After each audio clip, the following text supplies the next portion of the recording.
letter. On April 24th, 2013, after staying at Valerie's for a while, we were sitting in the living room one evening watching TV. The news was still covering the Boston bombings, as it had only been 9 days since it had happened. Suddenly we heard a loudspeaker go off, and it said, "William Neil Shelton, come out of the house with your hands up. We have you surrounded. Come out of the house now with your hands up." Valerie looked out of the window and said a SWAT team was standing in her front yard. She turned around and said, "Dude, I don't know what you did, but this is stuff like you see on TV, and it's happening in my yard." I got up off the couch and peeped out of the window. I was confused as to why so many various law enforcement officers were there. I hollered loudly to them that I was coming out and proceeded outside with my arms as high in the air as they could be. As soon as I cleared the house's doorway, I was immediately grabbed and forced face down to the ground. As they placed the handcuffs on me, one of them said, "Boy, we've finally got you." I heard the radio echoing, "We got him. Suspect apprehended. The suspect is in custody." The best way to compare what was going on around me was like being in the middle of a movie, but you're the main character. I looked around and saw the numerous deputies and other members of law enforcement that were standing in the yard. I knew a few of the officers, and I asked one of them what was going on. A female deputy named Deputy Alderman, whom I knew, came walking up and said that she would transport me to the jail in Dobson and placed me inside her car. I was so relieved to have her be the one transporting me, because she'd never talked down to me.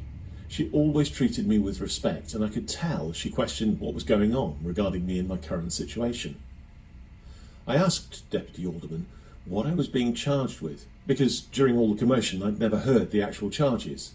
She said they'd tell you once you get to Dobson. These are felony warrants, and based on who all they send, it must be bad. This arrest was the third arrest for violating the restraining order, and was for a terroristic letter now proven to have been written by Zachary Smith Brintle of Stevens and Brintle Law Firm PLLC of Mount Airy, North Carolina. The allegations that accompanied the letter were that I wrote it, and supposedly I'd initially left the letter in the mailbox at my former home.